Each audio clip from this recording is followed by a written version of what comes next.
Welcome to the deep dive from the Before AGI podcast. Great to be here. Today, we're uncovering AI's Achilles heel.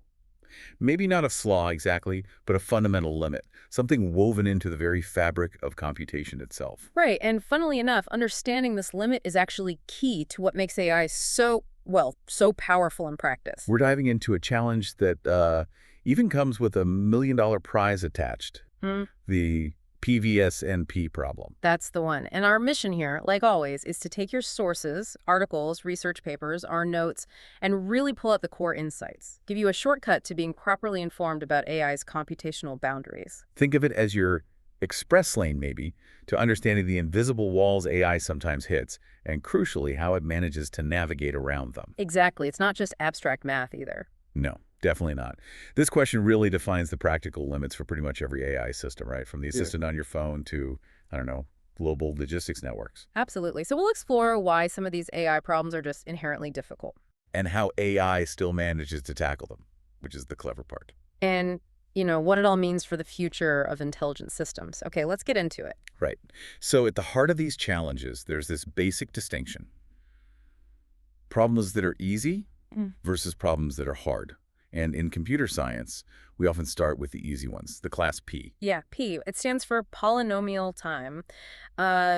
Basically, these are problems you can solve with a clear step-by-step algorithm. Okay. And the key thing is the time it takes doesn't explode crazily as the input gets bigger. If you double the input size, maybe the time quadruples or goes up by a factor of 8, but it stays manageable. Tractable, I think, is the term. Efficiently solvable. Exactly. Tractable. Things like sorting a list of numbers, or finding the shortest path between 2 points on a map using standard algorithms. Right. Problems where we have a known, pretty efficient method, like quicksort or Dijkstra's algorithm. Precisely. Now contrast that with NP. NP, non-deterministic polynomial time. This is where it gets interesting. It really does. Yeah. Because for NP problems, finding a solution might be incredibly hard. Could take forever, but, and this is the crucial bit, if someone gives you a potential solution. You can check if it's right really quickly. Yes. You can verify it quickly. Also, in polynomial time. My go-to analogy here is always Sudoku. Solving a tough one from scratch. That can feel impossible sometimes. Oh, yeah, definitely. But if I hand you a finished grid, checking it, making sure all the rows, columns, blocks are right, that's surprisingly fast. Easy, even. That's a perfect analogy. And the N in NP, the non-deterministic part, it refers to this sort of hypothetical, idealized machine, one that could, magically guess the right answer instantly. Like trying all the keys for a lock at once. Kind of, yeah. Imagine 1,000 keys, one lock. A normal deterministic computer tries key 1, key 2, key 3. A non-deterministic one could, in theory, try all 1,000 simultaneously. And checking if one specific key works is fast. Okay, that makes sense. And this ability, this fast verification, even if finding the answer was complex or opaque, is super important for AI in the real world. How so? Well, an AI might propose, say, a really complex new drug molecule. Generating that might be incredibly intricate. Right. But verifying its chemical properties, checking if it actually works as predicted, might be a much faster computation. Still hard, maybe, but faster than the discovery part. Which brings us neatly to the big one, the $1 million question. Does P equal NP? Exactly. Is every problem where we can quickly check a solution also a problem we can quickly solve? It's fundamental. The Clay Mathematics Institute has a $1 million prize for proving it one way or the other. It really defines the theoretical boundary of what's computationally feasible for computers, for AI, for everything. And the consensus among computer scientists is? Overwhelmingly, the belief is that P does not equal NP. PNP? Right, which implies this deep, fundamental asymmetry between finding something new and just checking if something works. Discovery versus verification. Precisely. It kind of suggests that creativity, finding that novel solution, is inherently harder than just validating it. We sort of feel this intuitively, right? We admire an invention, but testing it seems simpler. Yeah, that resonates. So within an NP, it gets even more granular. NP complete and NP hard. Exactly. This is where it gets really critical for AI. NP-complete problems are, you could say, the absolute hardest problems within NP. The toughest of the tough. Yeah.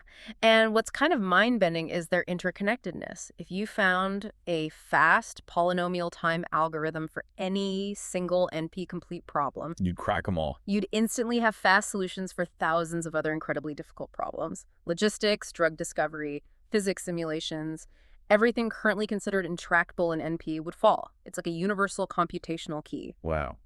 But most people think that key doesn't exist. The vast majority, yes. The classic example is the Boolean satisfiability problem, SAT.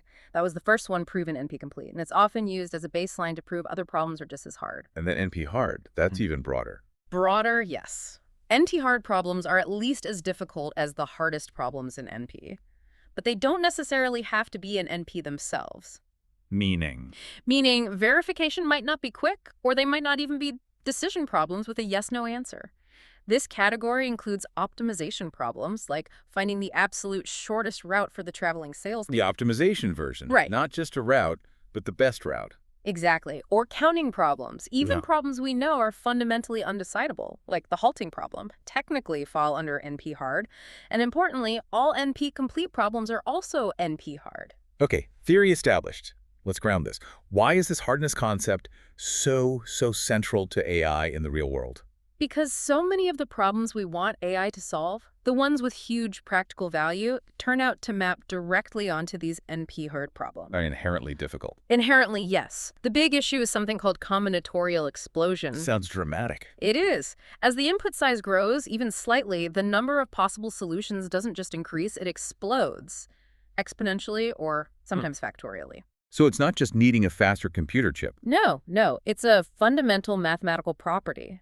For anything beyond trivial examples, searching through every single possibility, brute force becomes completely impossible. Not just slow, but literally impossible within the lifespan of the universe. And you see this with things like the Traveling Salesman Problem, TSP. Finding the shortest route visiting, say, 50 cities just once. Exactly. Vital for delivery companies, logistics, robotics. But the number of possible routes is 50 factorial.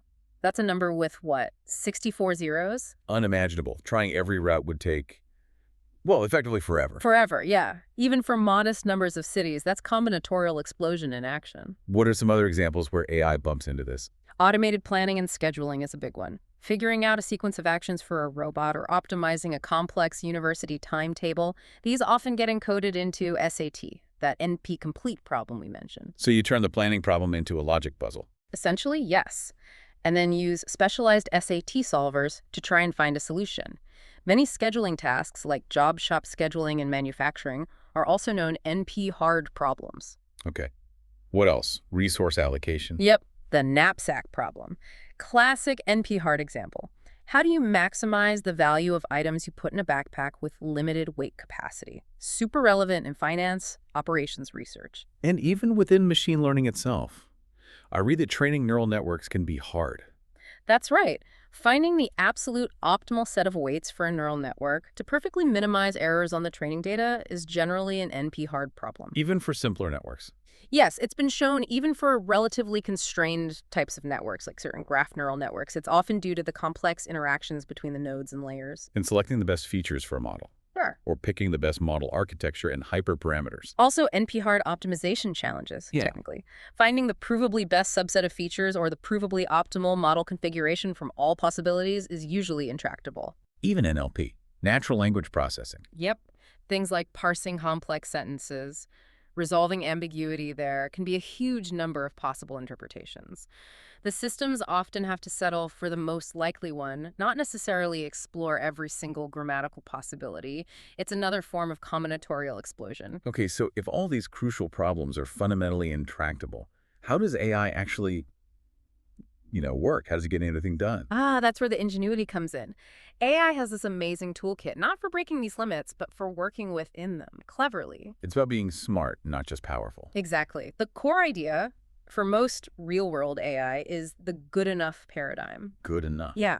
In many, many practical situations, getting a nearly optimal solution very quickly is vastly more useful than waiting an eternity for the absolute perfect but computationally infeasible answer. So practicality beats perfection. Pretty much. And this whole approach, this necessity for good enough, is actually strong practical evidence supporting the belief that P isn't equal to NP. If P were equal to NP, we wouldn't need good enough so often. Makes sense. So what's in this toolkit? Approximation algorithms. That's a big one. Approximation algorithms don't promise the perfect answer, but they do come with mathematical guarantees. Guarantees on how close they get. Exactly. They guarantee the solution will be within a certain factor of the true optimum. Like the Christophilid's algorithm for TSP, it guarantees a tour no more than 1.5 times the length of the absolute shortest possible tour.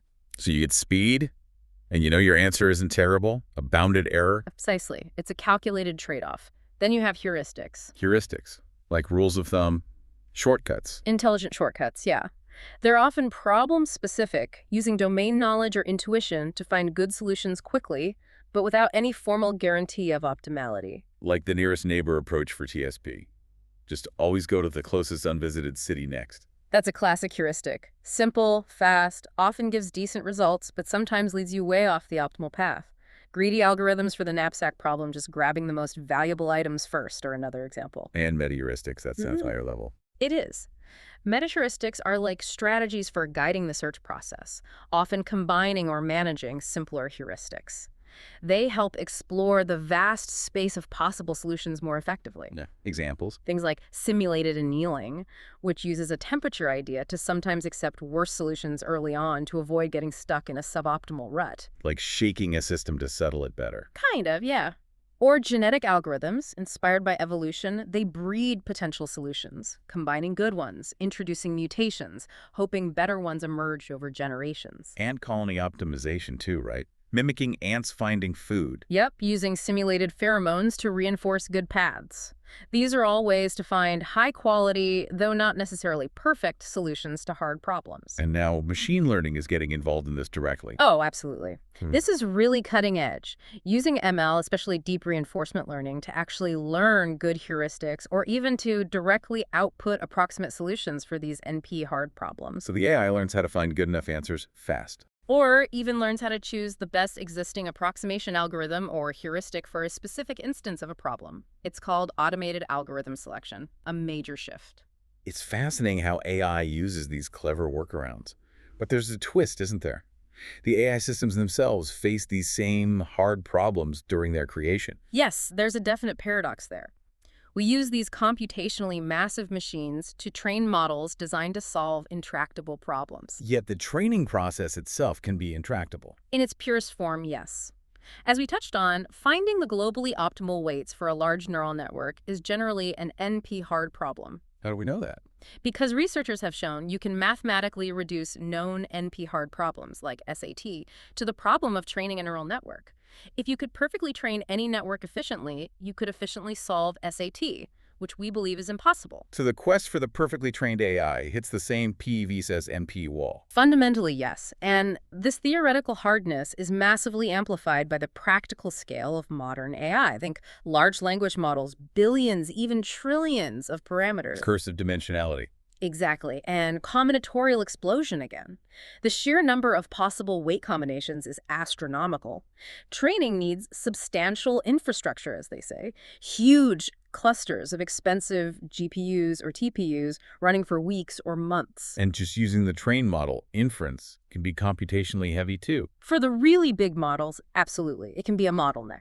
So, the fact that training itself is hard means our current AI models aren't actually finding the absolute mathematical optimum. They're being trained using heuristic optimization methods like stochastic gradient descent, which are themselves good enough strategies, not guaranteed perfection finders. So how do we manage this? How do we make these huge, hard-to-train models practical? There's a whole suite of optimization techniques. Pruning is one.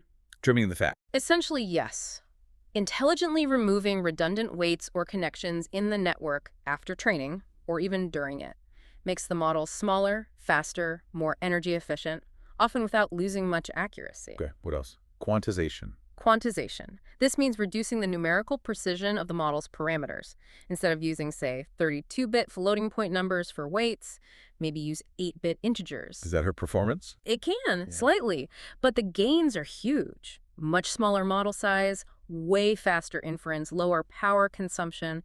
It's a crucial trade-off for deploying models, especially on edge devices like phones. And knowledge distillation. Sounds intriguing. It is pretty cool. You take a big, powerful, complex teacher model, which might be slow and expensive to run, Right. and you train a much smaller, simpler student model to mimic the output or behavior of the teacher model, not just match the original training data. So the student learns the teacher's knowledge, Kind of, yeah. It captures the essence of what the teacher learned, but in a much more compact and efficient form. You get most of the performance benefits without the computational cost. Clever ways to deal with the scale and complexity. Now, looking ahead, quantum computing always comes up here. Does it change the P versus NP game? The quantum question. It definitely offers a different perspective. Quantum computers use quantum mechanics, superposition, entanglement to perform certain calculations in parallel, in a way classical computers can't. Coup is being in multiple states at once. Right. For some problems, this parallelism offers a theoretical speedup. The class of problems efficiently solvable by a quantum computer is called BQP bounded error quantum polynomial time. And does BQP include all those NP hard problems? Would a quantum computer make P equal NP? That's the billion-dollar question, really. We don't currently know if quantum computers can efficiently solve all NP problems, especially NP-complete ones. Shor's algorithm, famously, can factor large numbers efficiently on a quantum computer, a problem believed hard for classical computers, but not known to be NP-complete. So it might break current encryption, but doesn't necessarily mean PMP. Exactly. For many NP hard problems like TSP or SAT, the best-known quantum algorithms still offer only a quadratic speedup, like Grover's algorithm, which isn't enough to change them from exponential to polynomial time. It helps, but doesn't fundamentally break the complexity class barrier, as far as we know. What about these hybrid quantum classical approaches? That's where a lot of current research is focused, especially given the limits of current quantum hardware. They use quantum processors for specific hard parts of a calculation and classical computers for the rest. But are they finding exact solutions? Often, no.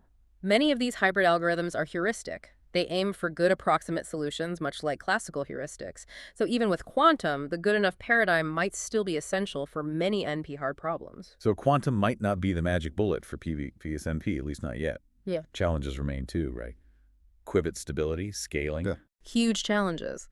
Though there's interesting progress, like new ideas for logarithmic scaling, which could potentially represent much larger problems with fewer qubits down the line. But it's still early days for tackling massive NP-hard instances. Okay, let's indulge in a hypothetical. What if, against all odds, someone did prove PNP? Wow. Okay. If PMP were true, it would be world-changing. Utterly revolutionary. For AI. For AI, countless problems we currently struggle with, using approximations, complex drug design, materials, science discovery, perfect logistics planning, intricate scheduling, they potentially become efficiently solvable, optimally solvable. We wouldn't need good enough anymore. We could just find the perfect answer quickly. For problems in MP, potentially yes. The need for heuristics and approximation would drastically shrink for that entire class of problems. Imagine the breakthroughs. But the downside, cryptography. Devastating, just devastating. Most modern public key cryptography relies directly on the assumption that certain problems, like factoring large numbers or solving discrete logarithms, both related to NP, are computationally hard. Problems that would become easy if PNP. Exactly. A fast algorithm for any NP-complete problem would likely lead to fast algorithms for these cryptographic problems, too. Almost all secure online communication, banking, data protection, rendered useless overnight. We'd need a completely new foundation for digital security. A profound double-edged sword. Okay, let's shift perspective one last time. We've talked computational complexity. But there's another kind of complexity relevant to AI, right? Complexity science. Yes, very important distinction. Computational complexity theory, which we've been discussing, is about the resources needed to solve well-defined problems on typically finite objects. It classifies problems as easy or hard to compute or decide. NP hard. That's computational complexity theory. Right. Complexity science, on the other hand, is much broader, more interdisciplinary. It studies systems with many interacting parts, exhibiting nonlinear dynamics, emergence, feedback loops, and often inherent unpredictability. Like ecosystems, economies, weather systems. Exactly. Biological systems, social networks, cities, these are complex systems. And the key insight is that modern AI, especially large models integrated into society, often behaves more like a complex system than just a computational problem solver. How so? Emergence. Definitely. We see emergent phenomena in large AI models, unexpected capabilities appearing suddenly at scale, not explicitly programmed in, like phase transitions in physics. And they're deeply interconnected with other complex systems. Absolutely. AI influencing financial markets, shaping social media trends, being used in critical infrastructure. This creates intricate feedback loops. Think about AI amplifying misinformation, which changes public opinion, which affects political outcomes, which then influences AI regulation. It's all tangled. So when AI fails to perfectly predict, say, social trends or market crashes, It's not necessarily a failure of the AI in a computational sense. It's often hitting the limits imposed by the irreducible complexity of the real-world system itself, something complexity science studies. Some things are just inherently unpredictable beyond a certain point. which has big implications for governing AI, right? You can't just write fixed rules. Precisely. Traditional, rigid, top-down regulations probably won't work well for systems with so much uncertainty and emergent behavior. The call is increasingly for adaptive governance. Adaptive governance. Yeah, approaches that emphasize understanding the whole system, using flexible strategies that can be updated as the AI and its interactions evolve, and focusing on building resilience. The goal isn't perfect prediction or control, because that's likely impossible. It's about adapting to an inherently unpredictable future that the AI itself helps to create. That's a great way to put it. Building systems, both technical and societal, that can cope with the unexpected rather than assuming we can foresee everything. So wrapping this all up, what's the big takeaway for you listening? This PVSNP thing, it's not just some dusty corner of theory. Not at all. It's a fundamental boundary shaping everything AI does. From the tasks it tackles, to how it's built, to how we need to think about its role in the world. You've heard how this good enough approach, using clever approximations, heuristics, and machine learning itself, is AI's way of dealing with these deep computational limits. And how even the AI models themselves, in their training, bump up against their own NP-hard challenges, needing smart optimization techniques like pruning and quantization just to be feasible. And here's maybe the really interesting thought to leave you with. The future of AI isn't just about raw computational power, about finally solving PV says NP, maybe. Probably not, no. It seems much more likely to be defined by how cleverly AI continues to approximate solutions to hard problems, how well it learns and adapts. And crucially, how robustly we design our technology, our society, our governance around the fact that these systems have inherent limits and can produce unpredictable emergent behavior. Understanding the limits, understanding the complexity that isn't a roadblock, it's actually the prerequisite for making real sustainable progress. It forces innovation within constraints. Absolutely. Well, thank you for diving deep with us today on The Deep Dive. Always a pleasure. If you found this discussion insightful, definitely subscribe to the Before AGI podcast for more explorations into the cutting edge of AI. And for hands-on tutorials, more explanations of AI concepts and practical applications, do check out Ian Okying AI on YouTube. That's Ochieng. We look forward to exploring more fascinating topics with you next time.